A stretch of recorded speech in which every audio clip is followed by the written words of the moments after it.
Tony Jeary here. We're going to be talking about time management, one of my favorite subjects. You know, for 15 years I've been helping people really dissect and be more effective with their time.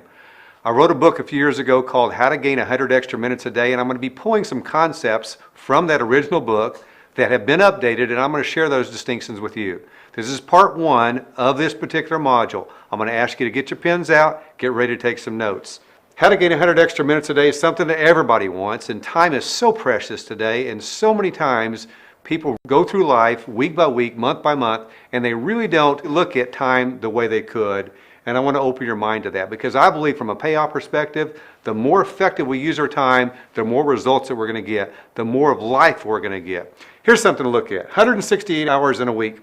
If you ever really step back and think about that there's literally 168 hours in every week. Inside that 168 hours, here's the way I break it down. Most people sleep for about 50 hours. Now you can say give or take a little bit more or less, but let's just say in round numbers 50. And then if you took the number 18 just as a round number and said 18 hours for maintenance, that's brushing your teeth and putting your clothes on, you take that 18 minus the 50 minus from the 168, you end up with 100 hours. That 100 hours we have to spend, and most of us spend 50 or 68 of our hours each week on our careers, and then the rest of the time we spend personally. And I'm going to ask you to think about that with me as we go through this particular module, and we're tuning up our ability to be more effective with our time. So, 4 subjects we're going to talk about. Part 1, we're going to talk about prioritization, and we're going to talk about really avoiding and dealing with procrastination. And then part 2, I'm going to come back and I'm going to talk about organization, and I'm going to talk about delegation. So we've got those 4 areas. So let's jump into prioritization right now. I'm going to go through each one of these concepts. I'm going to bring them to life for you, and I'm going to ask you to ask yourself, are you really being the best you can be leveraging each one of these concepts? So number 1, set priorities with your high leverage activities. Make sure that every day that you're making a list and that you're really prioritizing the things that are congruent and aligned with your high leverage activities. Let me just mention, high leverage activities are the activities that you've thought about that when you do those things day in and day out, they would lead you towards the accomplishment of what you really want to make happen. Now you'll notice on the screen that you see a phone. What I really believe is this: if we're really wanting to leverage our time the very best we can, we've got to eliminate unproductive tasks. We've really got to be focusing on the right things. And I'm asking you, are you using your phone as a tool to help you look at your list so that you're really zeroing in and taking action on the things that are most important to you? So what I'm going to ask you to do right now is I'm going to ask you to take a few moments, if you haven't written down your high leverage activities, to do just that. I'd like you to think about the 4 or 5 or 6 primary activities where you get the highest leverage. And if you want to divide it into 2 areas, on the personal side, feel free to do that, and the professional side, you can do that. So I'm going to ask you to pause for a moment and write down the activities that you want to do most of the time so that they really do drive the very best things that you want to accomplish personally and the very best things that you want to drive professionally.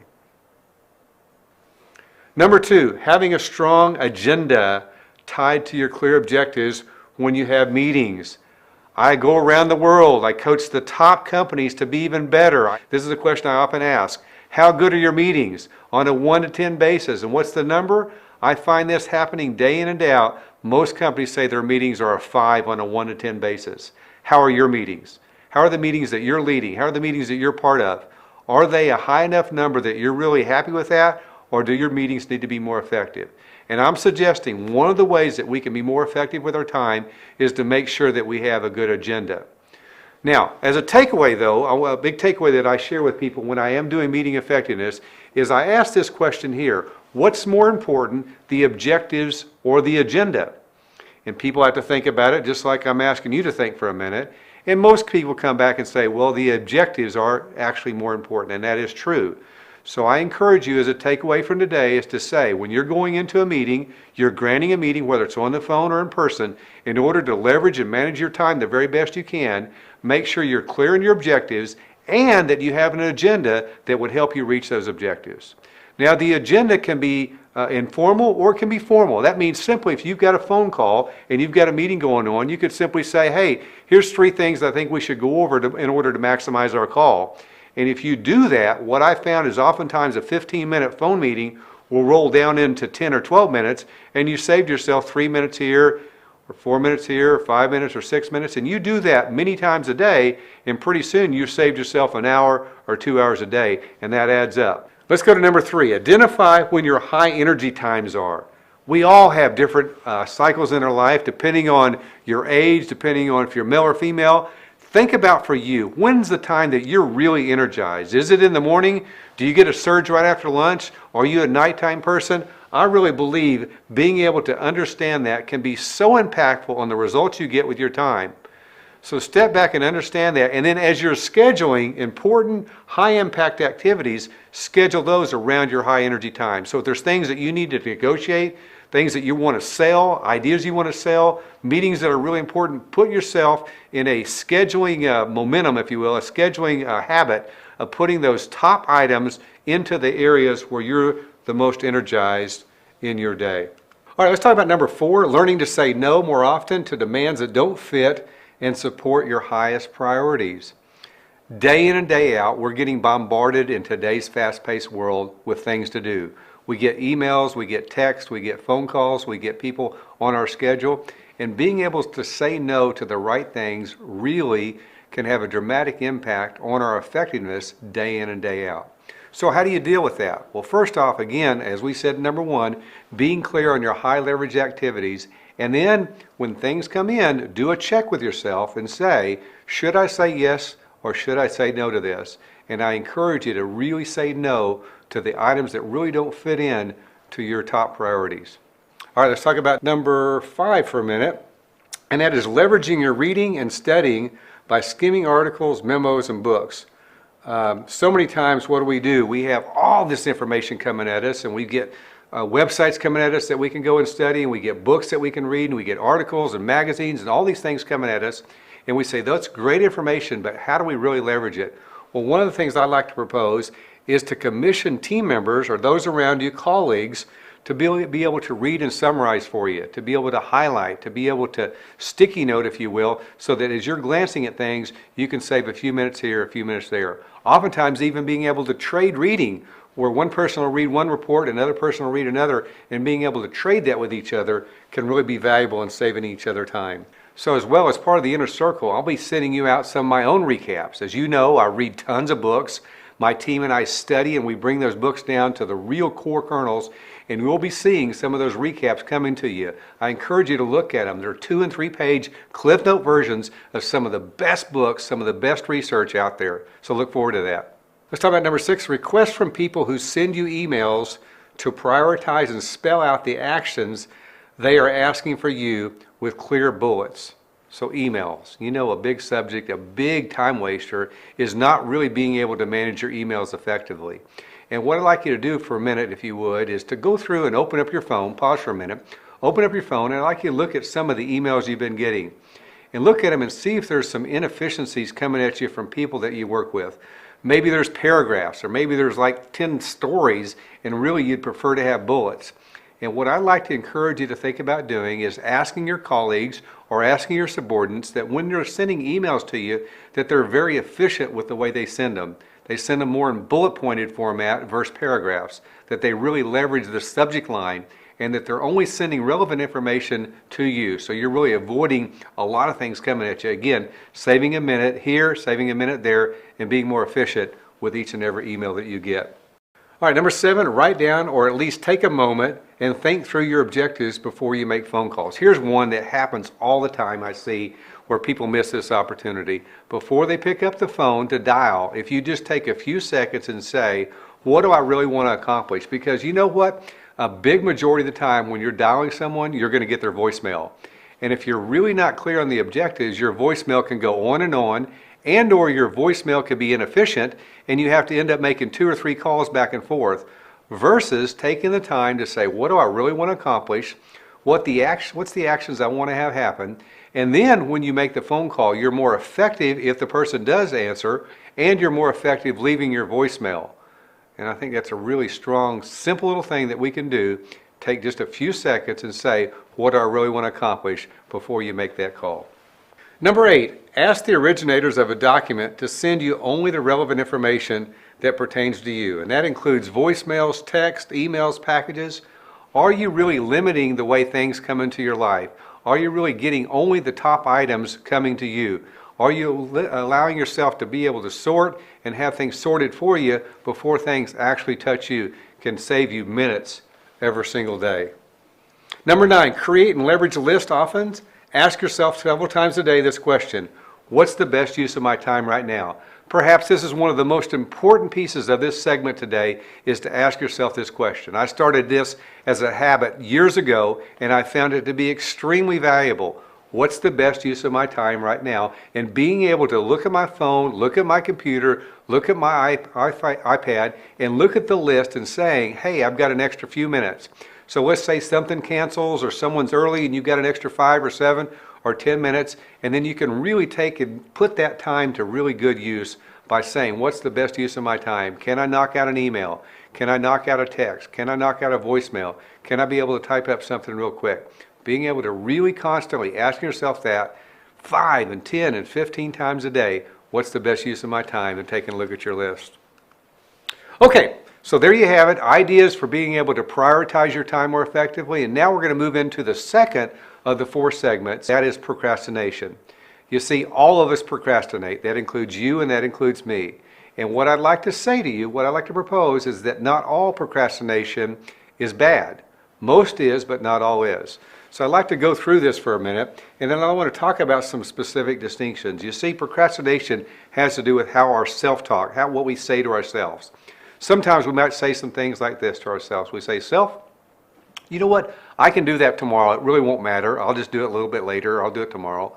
And that is bad procrastination if you literally have the time to get it all done or part of it done. What's better to say to yourself is, self, I've just got a few minutes now. Let me go ahead and dig in and get part of that done, if not all of it, and make it happen now. Or sometimes you might say to yourself, you know what? I just don't have everything just perfect, so I'll just wait on it. And well, waiting is really a bad deal. In most cases, we really don't want to wait. We really want to get into the habit of making things happen now with our time, maximizing every minute. Now, on the positive side of procrastination, sometimes legitimately you may need to be saying to yourself, self, I need to get some more information, some more details so I can make a better decision. And that is really good procrastination. If that's truly the way you need to do it, you need more information or you need more digest time so you can make a better calculated decision. But generally speaking, procrastination is a big opportunity for most people. Let's go through some ideas here together. Number 1, getting up X amount of minutes earlier every day can allow you to be more productive in your day. And sometimes that's just an extra 5 or 10 or 15 minutes. Instead of really trying to squeeze every bit of that rest minute out of your evening, sometimes that extra 5 or 10 minutes in the morning can really put you on the fast track to being more productive, allowing you to really get started and get the flow for the day. So think about that, getting that momentum going for you every day. Let's talk about number 2.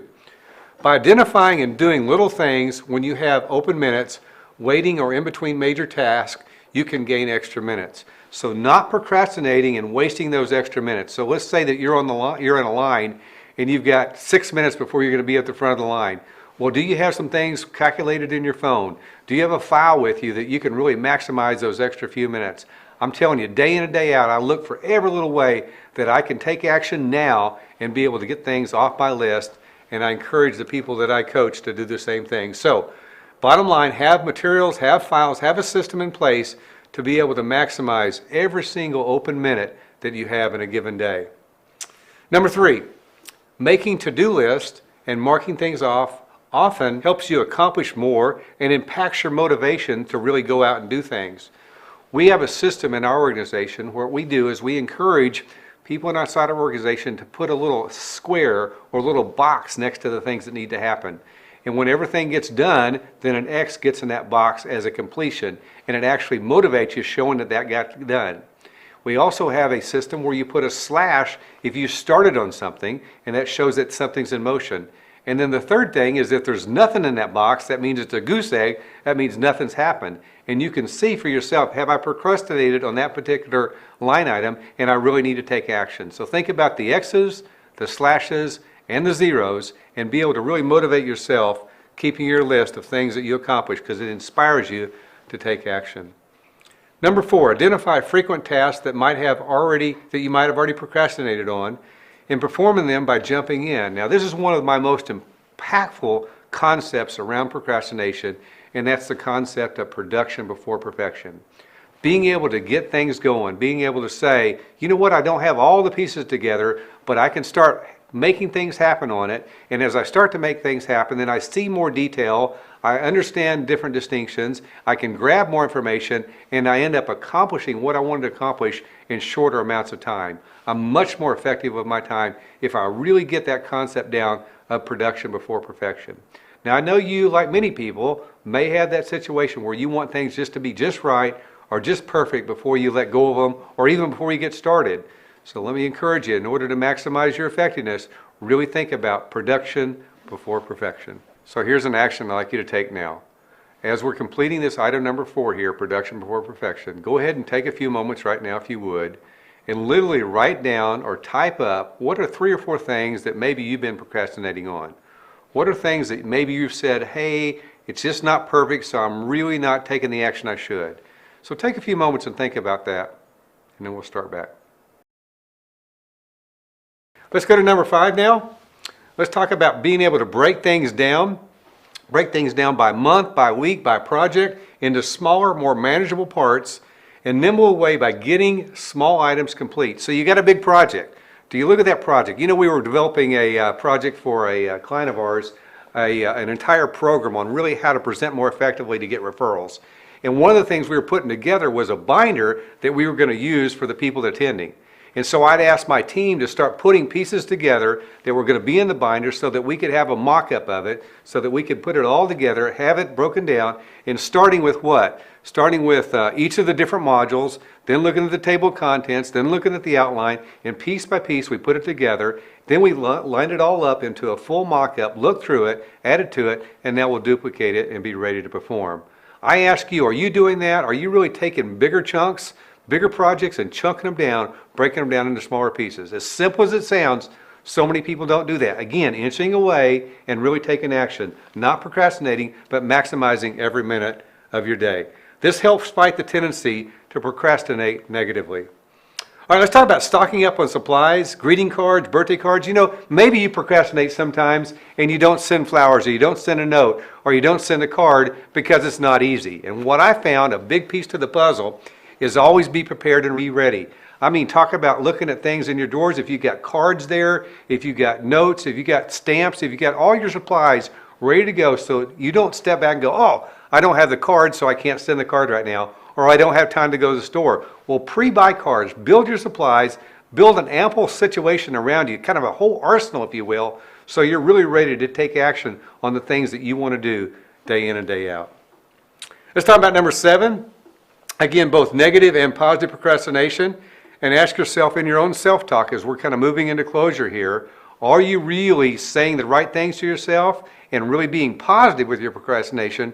Or are you saying the wrong things, things that you need to change so that your self-talk allows you to be more effective with your procrastination? So now you've got it, 7 ideas to be thinking about. And what I'd like you to do is to pause for a minute as we're bringing this first half of time management into closure. And I'd like you to think about the things that we talked about under prioritization, and I'd like you to think about the 7 items that we just talked about in procrastination. I'm going to ask you to pause for a minute. I want you to look at your worksheets. I want you to look at all the items that we've listed out, and I want you to think about what are the things that you really need to take action on. Put a little flag next to them, put a little star next to them, maybe write yourself a little note. So go ahead and pause right now. So what I'd like you to end up having is this, is in your phone, I'd like you to have a segment on time management. And I'd like you to have 4 different components, 1 on prioritization, 1 procrastination. And in our next module, when we go through the next module, we'll be covering organization and we'll be covering delegation. So you'll have a total of 4 components with about 2 or 3 actions or ideas or best practices that you'll want to deploy so you'll be more effective with your time.